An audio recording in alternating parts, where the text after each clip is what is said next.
ना सरकार मेरी है ना रौब मेरा है, ना सरकार मेरी है ना रौब मेरा है, और ना ही बड़ा सा नाम मेरा है। मुझे एक छोटी सी बात का गौरव है, मैं हिंदुस्तानी हूँ और ये हिंदुस्तान। प्यारे दोस्तों, मैं आलोक मिश्रा स्वतंत्रता दिवस के शुभ मौके पर अपने कुछ विचार आपके सामने साझा करूंगा।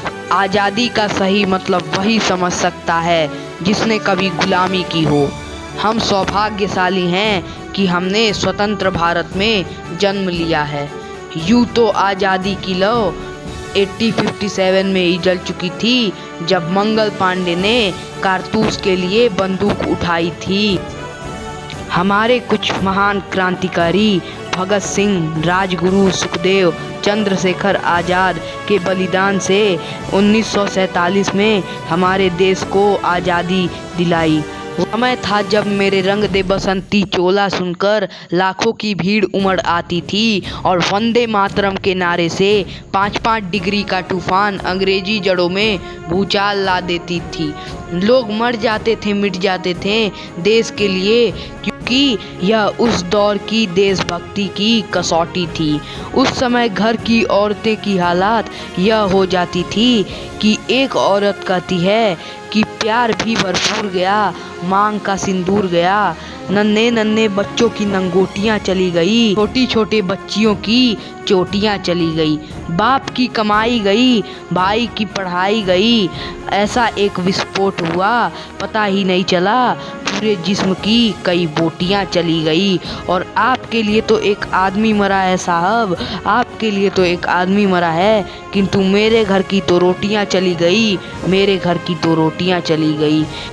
तब देश बलिदान मांगता था, तब देश लड़ जाने की कहता था।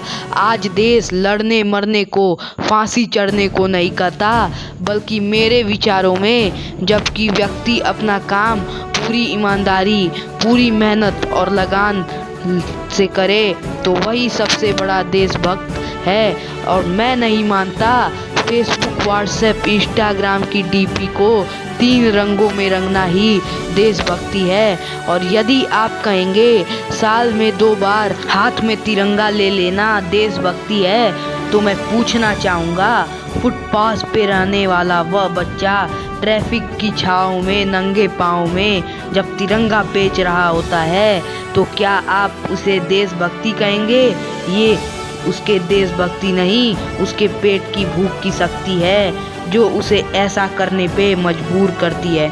क्योंकि ना मस्जिद को जानते हैं ना शिवालों को जानते हैं, ना मस्जिद को जानते हैं ना शिवालों को जानते हैं। जो पेट के भूखे होते हैं वो सिर्फ और सिर्फ भोजन के निवालों को जानते हैं, भोजन के निवालों को जानते हैं। अपने परिवार, अपने समाज, अपने देश के लिए समर्पण का भाव है देशभक्ति। और हर देशद्रोही के जीवन में आने वाला तूफान है हमारी सच्ची देशभक्ति।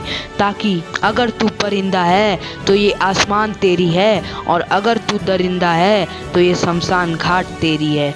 भाईचारे से रहना है तो रह इस जमीन पर, वरना ये कब्र भी तेरी है और ये कब्रिस्तान भी तेरा है। देशद्रोही से ज़्यादा देशभक्ति तब बहात होती है जब एक बेटा अपने बूढ़े माता पिता को वृद्धाश्रम के चौखट पर छोड़ आता है।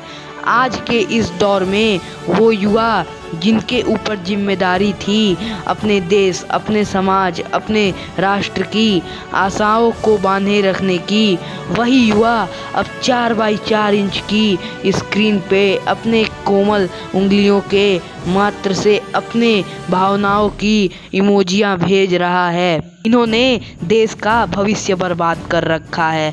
हम एक ऐसे समाज में जीते हैं जहां पत्थर को लगते हैं 56 भोग और भूखे नंगे तड़पते सो जाते हैं लोग, भूखे नंगे तड़पते सो जाते हैं लोग।